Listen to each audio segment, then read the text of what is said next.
Իշխանში ռեստավրացիայի შესახებ საქართველოს და Թուրքეთს შორის მოლაპარაკება შედგება. Ამის შესახებ ინფორმაცია სულ ცოტა ხნის წინ საქართველოს კულტურის სამინისტრომ გაავრცელა.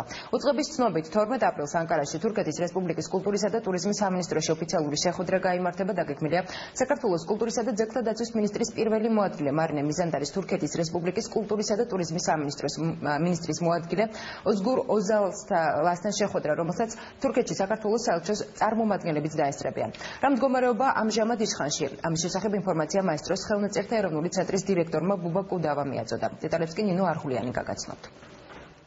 ტელეკომპანია მაესტრომ ეს კადრები 7 აპრილს ტაო კლარჯეთში გადაიღო.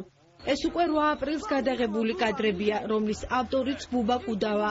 ისტორიკოსი ამჟამად ტაოში იმყოფება და ამბობს, რომ თურქულმა მხარემ მსგავსი ფორმებით ტაძრის რეაბილიტაცია ნაწილობრივ შეაჩერა. შეერებულია იატაკის დონის დადაბლების პროცესი და გამოტანილი მიწის მასის გადაყრა, რაც მიმდინარეობდა გუშინ წინ. ახლა ამ ეტაპზე უბრალოდ მუშები აშენებენ ხარაჩოებს, ერთი, მეორე გამოთავისუფლებული მიწის მასიდან გამოარჩევენ სხვადასხვა სიძველეებს, ერთი მხრივ ფრაგმენტებს, მეორე მხრივ მოზრდილ ქვებს. სამუშაოების დაწყება ზედამხედველობის გარეშე დაუშვებელია, ასე კულტურული მემკვიდრეობის დაცვის სამსახურის ხელმძღვანელი ფიქრობს. მისი თქმით, უძველესი იატაკის აღმოჩენისთანავე მიმდინარე რესტავრაცია უნდა გაჩერებულიყო. იქ არის დანაკარგები, იქ გამოჩნდა ახალი იატაკი, ძალიან საინტერესო იატაკია, დეკორატიული ფერადოვანი, რომელსაც უკვე გასვენის შემდეგ საფრთხე ემუქრება, ვინაიდან მას მოწივდა ის ფენა, რომელიც მას ასე ვთქვათ ისავდა და მას დღეს ემუქრება როგორც მექანიკური დაზიანება, ისე ატმოსფერული ნალექებისაგან დაზიანება, თუ არ მოხდა შესაბამისი დაცვა. ჩვენი სამინისტროსა და თურქეთის კულტურისა და ტურიზმის სამინისტროებს შორის შეთანხმების შედეგად ამ შეთანხმებაში მონაწილეობას ღებულობენ საგარეო საქმეთა უწყებები ორივე ქვეყნის. დავადგინეთ შემდეგი, რომ ზეგ 12 აპრილს ანკარაში შედგება შეხვედრა ჩვენი სამინისტროების წარმომადგენლებს შორის. საქართველოს მხარეს წარმოადგენს მარინე მიზანდარი, რომელიც შეხვდება თავის თურქ კოლეგას.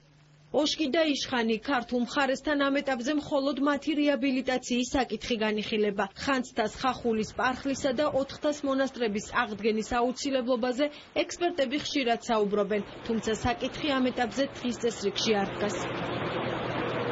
ტაო კლარჯეთი პირველი გაჩერება დოლის ყანის ტაძარი.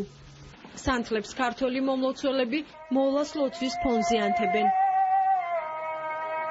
ამ ტაძარში წირვა-ლოცვა უკვე დიდი ხანია აღარ აღევლინება. ადგილობრივები ამბობენ, რომ მომლოცველები საქართველოდან ხშირად ჩადიან. ამბობენ იმასაც, რომ გასულ წელს ჩამოშლილი კედლის აღდგენა ამ დრომდე არ დაწყებულა. აქ საათი იყო, მოიპარეს და წაიღეს, რის გამოც კედელი ჩამოიშალა. ყველაფერი კეთდება იშხნის რეაბილიტაციისთვის, თუმცა აქ ჯერ სპეციალისტები არ მოსულა. პარხალის ტაძარი დაკეტილია. ტაძრის გარე ფასადზე ქართული ორნამენტებია აღბეჭდილი. რამდენიმე წლიანი პაუზის შემდეგ ადგილობრივები ტაძრის კარის გაღებას ქართული დელეგაციისთვის თანხმდებიან. მართლმადიდებლური ტაძრის ნაცვლად ახლა აქ მეჩეთია. როცა გარე წვიმს, დაზიანებული სახურავის გამო შიგნითაც წვიმს. ჩვენი ძალებით ყველაფერი გავაკეთეთ, რაც შეგვეძლო. ოქროს მაძიებლების კვალი ყველაზე მეტად 400 მონასტერს ეტყობა. გადათხრილია საძვალე, ასევე ტაძრის შიდა და გარე ფასადი. ეს ერთ-ერთი ის იშვიათი შემთხვევაა, სადაც ქართველი მომლოცველები გვხვდებიან. მათ შორისაა ისტორიკოსი ბუბა კუდავაც.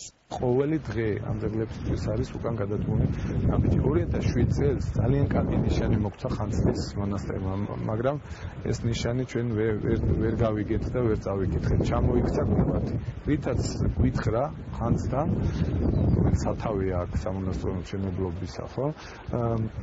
გვითხრა, რომ იგივე შეიძლება თავისუფლად მოხდეს ყველა სხვა ძეგლის შემთხვევაში. ტაო კლარჯეთში ჩვენი ჩამოსვლა ალბათ განსაკუთრებით მნიშვნელოვანია იმით, რომ აქაური ტაძრები მოკრებულია ქართულ ხმას, ქართულ საგალობელს. პირველად ვარ ჩამოსვლილი, ჩემთვის ძალიან მნიშვნელოვანია თუნდაც დღევანდელი დღე, იმიტომ რომ არის ხარება. ტაო-კლარჯეთში არსებული ძეგლების რესტავრაციის საკითხთან დაკავშირებით თბილისში კულტურის მინისტრს ვკითხეთ. გურამოდიშარია ამბობს, რომ ოშკისა და იშხნის რესტავრაციის პარალელურად მოლაპარაკების პროცესში სხვა ტაძრების რესტავრაციის საკითხიც განიხილება.